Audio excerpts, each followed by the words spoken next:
નમસ્કાર વિદ્યાર્થી મિત્રો, હું છું ભરત ચુડાસમા. દધીસી શૈક્ષણિક સ્કૂલની અંદર આપનું હાર્દિક સ્વાગત છે. આપણે આગળના લેક્ચરની અંદર જૈવિક ક્રિયાઓની વાત કરતા, એની અંદર જૈવિક ક્રિયાઓ વિશે સમજૂતી મેળવી, પોષણના પ્રકાર, ત્યારબાદ મનુષ્યનું પાચનતંત્ર અને ત્યારબાદ મોસ્ટ એમપી પ્રશ્ન કે મનુષ્યનું હૃદય, જેની આપણે નેક્સ્ટ લેક્ચરની અંદર રચના વિશે સમજૂતી મેળવી હતી. તો થોડું રચનાનું રિવિઝન કરી અને ત્યારબાદ આપણે બેવડા પરિવહન વિશે સમજૂતી મેળવીએ. યાદ રાખજો, મનુષ્યના હૃદય છે એનો આકાર શંકુ આકારનું હોય. મનુષ્યના હૃદયનું કદ મુઠ્ઠીના કદ જેવડું હોય. મનુષ્યનું હૃદય છે એમાં 4 ખંડો આવેલા હોય, એટલા માટે એને ચતુષ્ખંડી તરીકે ઓળખવામાં આવે. શા માટે કહેવાય? તો કે એની અંદર જમણું કર્ણક, ડાબું કર્ણક, જમણું ક્ષેપક, ડાબું ક્ષેપક, જેમાં કર્ણકો ક્યાં આવેલા હોય? તો કે ઉપર. કોણ કોણ કર્ણકો છે ભાઈ? તો કે જમણું કર્ણક, ડાબું કર્ણક. ક્ષેપકો ક્યાં આવેલા હોય? નીચે. જમણું ક્ષેપક અને ડાબું ક્ષેપક. વાત કરીએ તો કે જમણા કર્ણક અને જમણા ક્ષેપક વચ્ચે કયો વાલ હોય? તો કે ત્રિદલ વાલ હોય. યાદ રાખજો, ત્રિદલ વાલ. જ્યારે ડાબુ કર્ણક અને ડાબા ક્ષેપક વચ્ચે દ્વિદલ વાલ આવેલો હોય. પ્રશ્ન થાય કે સાહેબ, આ કર્ણકો ક્ષેપકો, ડાબુ કર્ણક, ડાબુ ક્ષેપક, એને જુદા કોણ પાડે? તો કે પટલ આવેલું હોય, જેને આંતરકર્ણ પટલ તરીકે ઓળખાય, જે કર્ણકો અને ક્ષેપકોને શું કરે? તો કે જુદા પાડે. હવે ત્યારબાદ આપણે મનુષ્યના હૃદયનું બેવડા પરિવહન વિશે સમજૂતી મેળવીએ.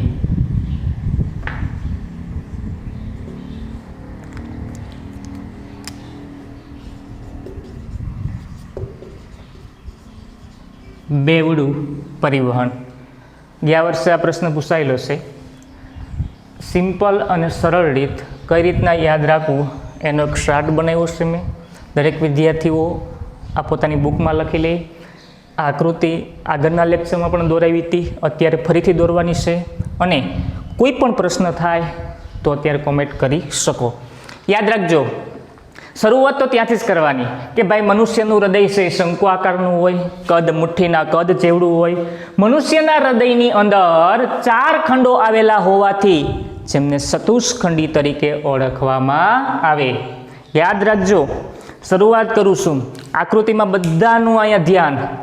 સૌ પ્રથમ અગ્ર મહાશિરા અને પશ્વ મહાશિરા દ્વારા, સૌ પ્રથમ અગ્ર મહાશિરા અને પશ્વ મહાશિરા દ્વારા શરીરના વિવિધ અંગોમાંથી ઓક્સિજન વિહીન રુધિર ક્યાં આવે? તો કે જમણા કર્ણકમાં આવે.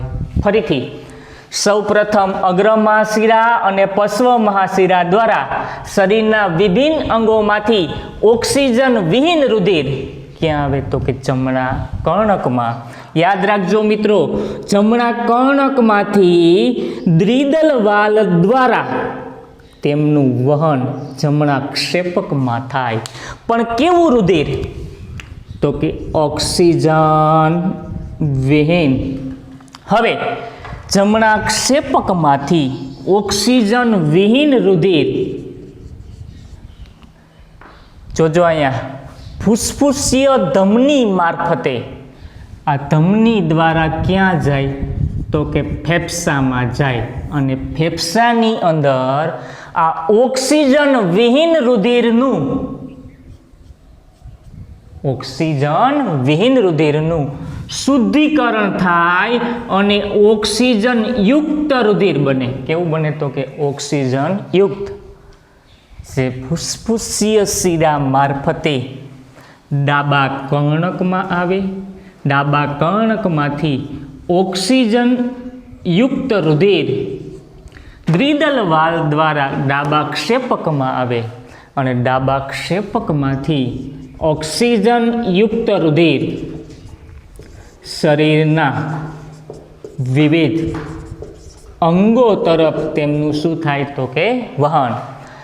આમ રુધિરને શરીરના તમામ અંગો સુધી પહોંચવા માટે ફેફસામાંથી 2 વખત પસાર થવું પડે, એટલા માટે તેમને બેવડું પરિવહન તરીકે ઓળખવામાં આવે. આમ રુધિરને શરીરના તમામ અંગો સુધી પહોંચવા માટે 2 વખત ફેફસામાંથી પસાર થવું પડતું હોવાથી તેમને બેવડું પરિવહન તરીકે ઓળખવામાં આવે. ફરીથી સમજશું આપણે, બરાબર. આ પ્રશ્ન કમ્પ્લીટ અત્યારે કોઈ પ્રશ્ન હોય તો કમેન્ટ કરો, અને આ પ્રશ્ન તમારી બુકની અંદર કમ્પ્લીટ કરવાનું છે, બરાબર. આ દોરી લેવાનું છે બધા વિદ્યાર્થીઓએ, ફરીથી ધ્યાન રાખજો, બરાબર. આપણે કોનો અભ્યાસ કરીએ તો કે મનુષ્યનું હૃદય, હ્યુમન હાર્ટ્સ, બરાબર. એની અંદર સૌપ્રથમ બેવડા પરિવહનની વાત કરીએ. સૌપ્રથમ અગ્ર મહાશિરા અને પશ્વ મહાશિરા દ્વારા શરીરના વિભિન્ન અંગોમાંથી ઓક્સિજન વિહીન રુધિર જમણા કર્ણકમાં આવે.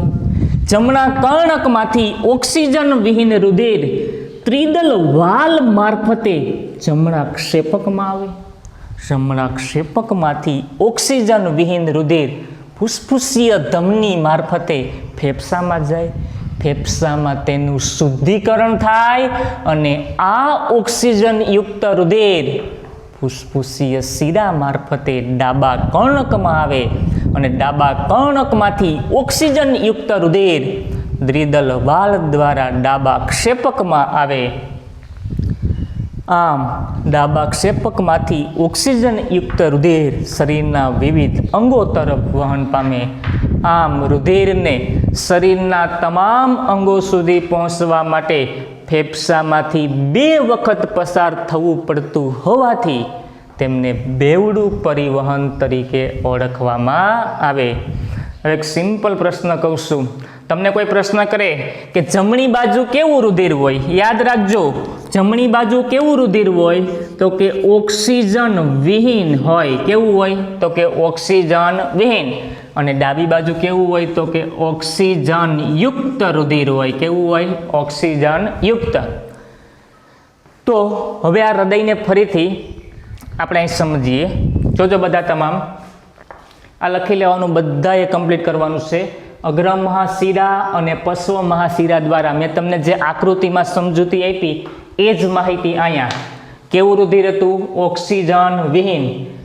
ક્યાંથી આવતું હતું તો કે ભાઈ શરીરના વિવિધ અંગોમાંથી. સૌપ્રથમ ક્યાં આવે તો કે જમણું કર્ણક. જમણા કર્ણકમાંથી ઓક્સિજન વિહીન રુધિર ત્રિદલ વાલ દ્વારા ક્યાં આવે તો કે જમણા ક્ષેપકમાં. ત્યાંથી ઓક્સિજન વિહીન રુધિર ફુસ્ફુસીય ધમની મારફતે ક્યાં આવે તો કે ફેફસામાં. અને ફેફસામાં તેમનું શુદ્ધિકરણ થાય તો રુધિર કેવું બને તો કે ઓક્સિજન યુક્ત. અને આ ઓક્સિજન યુક્ત રુધિર છે એ ફુસ્ફુસીય શિરા મારફતે ક્યાં આવે તો કે ડાબા કર્ણકમાં.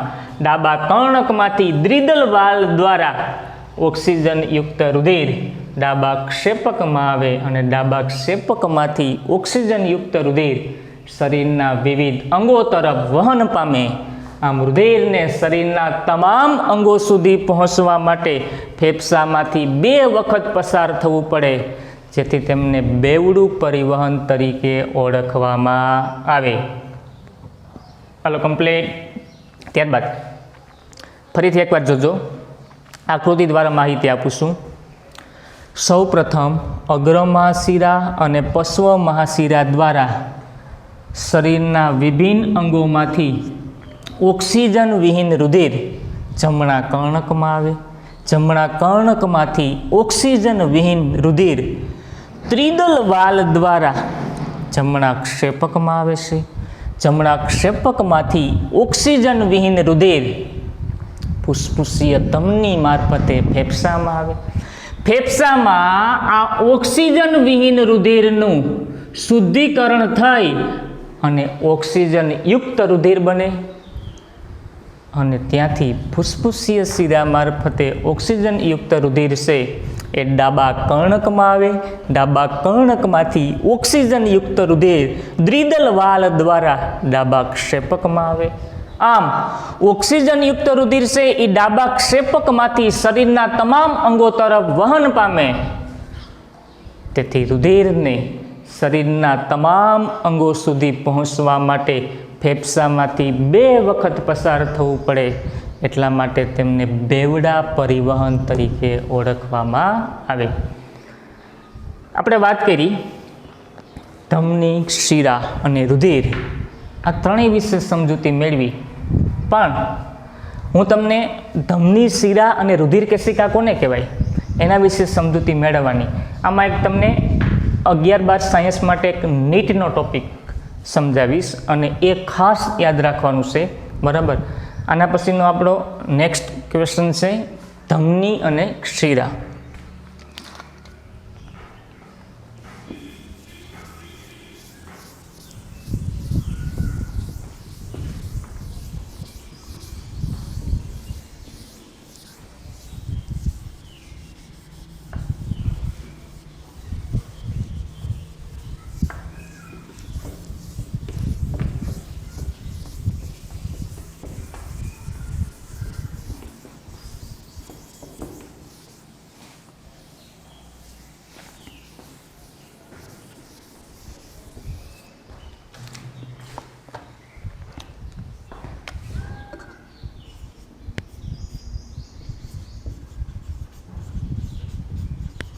રુધિર વાહિની એટલે શું?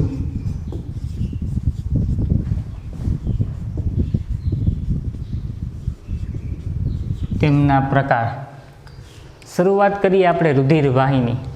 તો જોજો, રુધિર વાહિની કોને કહેવાય?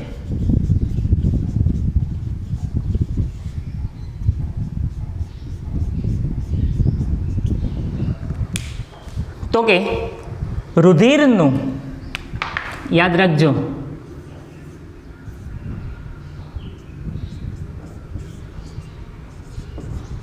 રુધિરનું હૃદયમાંથી શરીરના અંગો તરફ,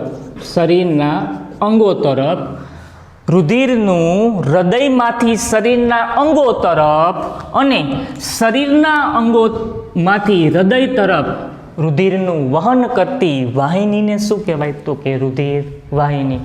ફરીથી વ્યાખ્યા બોલું છું. રુધિરનું હૃદયમાંથી શરીરના અંગો તરફ અને શરીરના અંગોમાંથી રુધિરનું હૃદય તરફ વહન કરતી વાહિનીને શું કહેવાય?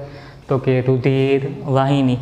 ફરીથી કહું છું, નેક્સ્ટ, રુધિરનું હૃદયથી શરીરના અંગો તરફ, મારી સામે જો, રુધિરનું, આ મારું હૃદય, હૃદયથી મારા શરીરના તમામ અંગો તરફ અને શરીરના અંગોમાંથી રુધિર પાછું હૃદય તરફ વહન કરતી વાહિનીને શું કહેવાય? તો કે રુધિર વાહિની. યાદ રાખજો, રુધિર વાહિનીની અંદર વાત કરીએ આપણે, 3 પ્રકાર છે.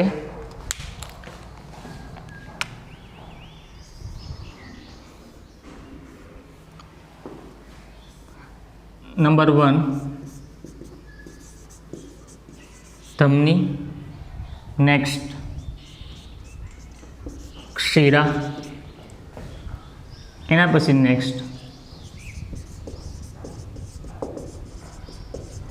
રુધિર કેશિકા. પ્રથમ કયો પ્રકાર? ધમની, નેક્સ્ટ શિરા અને રુધિર કેશિકા. યાદ રાખજો, ધમનીનું કાર્ય શું? હમણાં જ વ્યાખ્યા ભણ્યા. હૃદયથી શરીરના અંગો તરફ રુધિરનું વહન કોણ કરે? તો કે ધમની. હૃદયથી શરીરના અંગો તરફ રુધિરનું વહન કોણ કરે? તો કે ધમની. હવે ધમની છે એની અંદર કેવું રુધિર હોય? તો કે શુદ્ધ રુધિર હોય. શુદ્ધ રુધિરનો મતલબ કેવો? તો કે ઓક્સિજન યુક્ત રુધિર હોય. ઓક્સિજન યુક્ત રુધિર શેમાં હોય ભાઈ? તો કે ધમનીમાં. ધમનીમાં રુધિરનું વહન કેવું થાય? તો કે ઊંચા દબાણે થાય. દબાણ કેવું હોય? તો કે વધારે. પૂછશે કે ધમનીની દિવાલ કેવી હોય? તો કે ધમનીની દિવાલ જાડી અને સ્થિતિસ્થાપક હોય. ધમનીની દિવાલ કેવી હોય? તો કે જાડી અને સ્થિતિસ્થાપક. એના પછી નેક્સ્ટ, એક અપવાદ રૂપે તમને પૂછશે કે આ ધમનીની અંદર અપવાદ સ્વરૂપે ફુસ્ફુસીય ધમનીનું કાર્ય શું? તો કે ધમની હંમેશા ઓક્સિજનયુક્ત રુધિરનું વહન કરે, પણ આ ફુસ્ફુસીય ધમની છે એ ઓક્સિજન વિહીન રુધિરનું વહન કરે. યાદ રાખજો, ઓક્સિજન વિહીન. આ એમસીક્યુ નીટ માટે ખૂબ જ અગત્યનો છે, બરાબર, જે ઓક્સિજન વિહીન રુધિરનું વહન કરે. ફરીથી ભણશું આપણે.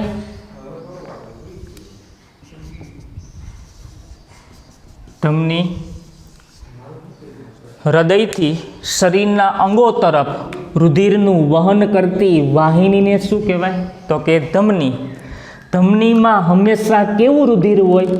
તો કે ઓક્સિજનયુક્ત શુદ્ધ રુધિર આવેલું હોય.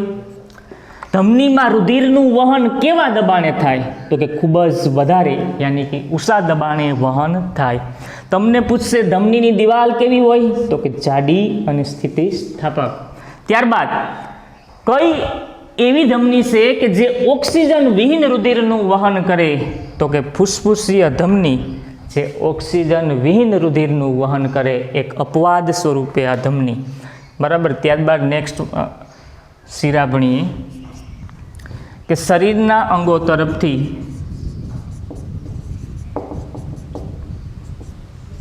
હૃદય તરફ રુધિરનું વહન કોણ કરે? તો કે શિરા, યાની કે શરીરના અંગોમાંથી હૃદય તરફ. હવે યાદ રાખજો, ધમનીની અંદર રુધિરનું દબાણ કેવું હતું? વધારે. તો શિરાની અંદર કેવું હશે? તો કે નીચું દબાણ. ત્યારબાદ ધમનીની દિવાલ જાડી અને સ્થિતિસ્થાપક હતી, તો શિરાની દિવાલ કેવી? તો કે પાતળી અને અસ્થિતિ સ્થાપક. યાદ રાખજો. ત્યારબાદ અપવાદ સ્વરૂપની વાત કરું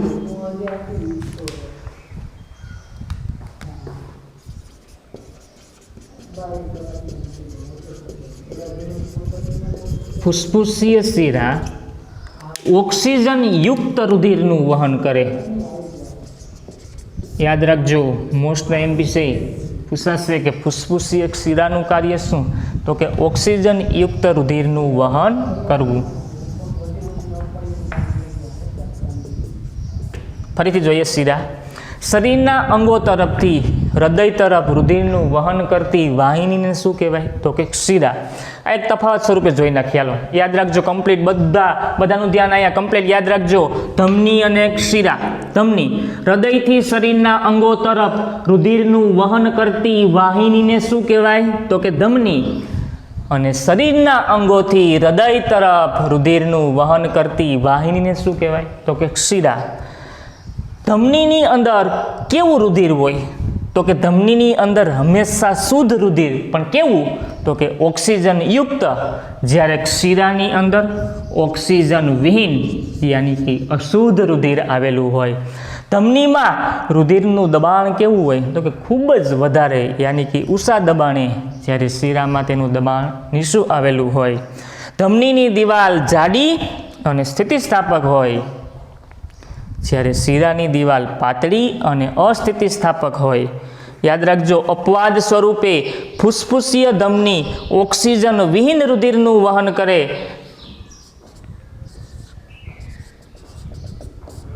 અપવાદ સ્વરૂપે ફુસ્ફુસીય ધમની ઓક્સિજન વિહીન રુધિરનું વહન કરે, જ્યારે ફુસ્ફુસીય શિરા ઓક્સિજન યુક્ત રુધિરનું વહન કરે. તો ધમની અને શિરા વિશે સમજૂતી આપણે મળી ગઈ.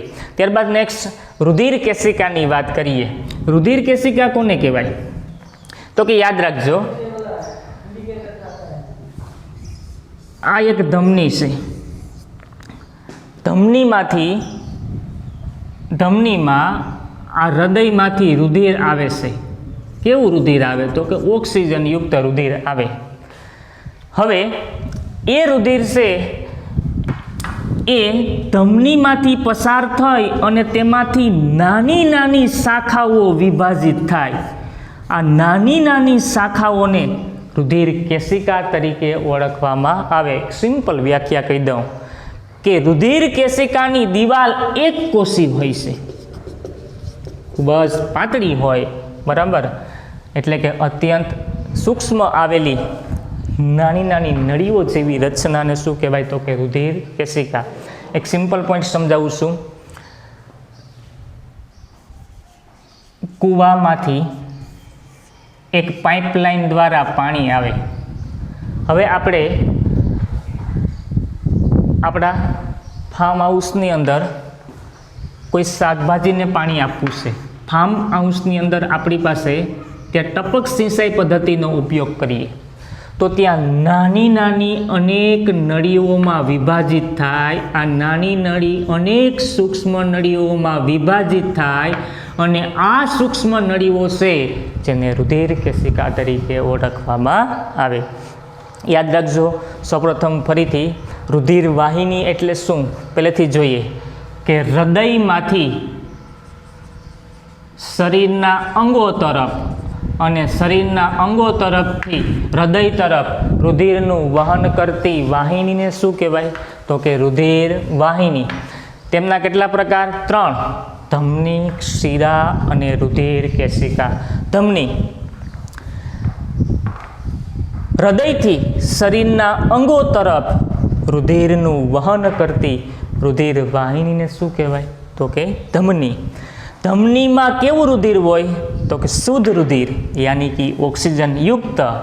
શિરાની વાત કરું, શરીરના વિવિધ અંગોમાંથી હૃદય તરફ રુધિરનું વહન કરતી વાહિનીને શું કહેવાય? તો કે શિરા, જેમાં ઓક્સિજન વિહીન રુધિરનું વહન થાય. યાદ રાખજો, ધમનીની અંદર રુધિરનું દબાણ કેવું હોય? તો કે ખૂબ જ વધારે ઊંચા દબાણ હેઠળ વહન પામે, જ્યારે શિરાની અંદર ખૂબ જ નીચું દબાણ આવેલું હોય. યાદ રાખજો, ધમનીની દિવાલ જાડી અને સ્થિતિસ્થાપક હોય, જ્યારે શિરાની દિવાલ પાતળી અને અસ્થિતિસ્થાપક આવેલી હોય છે. અપવાદ સ્વરૂપે યાદ રાખજો, નીટ માટે ફુસ્ફુસીય ધમની ઓક્સિજન વિહીન રુધિરનું વહન કરે, જ્યારે ફુસ્ફુસીય શિરા ઓક્સિજન યુક્ત રુધિરનું વહન કરે. નેક્સ્ટ જોઈએ રુધિર કેશિકા. ધમની છે, બરાબર. આ ધમનીમાંથી નાની નાની ધમનિકાઓ વિભાજિત પામે. ધમનિકાઓ એટલે એક પ્રકારની રુધિર કેશિકા અને જેની જાડાઈ એક કોષીય હોય, જેમને રુધિર કેશિકા તરીકે ઓળખવામાં આવે. તો આજના લેક્ચરની અંદર આપણે મનુષ્યનું હૃદયની આકૃતિ સમજ્યા. બહુ મોસ્ટ એમપી પ્રશ્ન છે, કમ્પ્લીટ કરી લેવો. ત્યારબાદ એની રચના, બેવડું પરિવહન, નેક્સ્ટ ધમની, શિરા અને રુધિર કેશિકા, આ સંપૂર્ણ માહિતી મેળવી, બરાબર, તે નોટબુકની અંદર કમ્પ્લીટ વર્ક કરેલું રાખવું. આગળના નેક્સ્ટ લેક્ચરની અંદર આપણે રુધિર વિશે માહિતી મેળવશું. રુધિરની અંદર રક્તકણ, શ્વેતકણ અને ત્રાકકણ વિશે. ઓકે, અસ્તુ જય.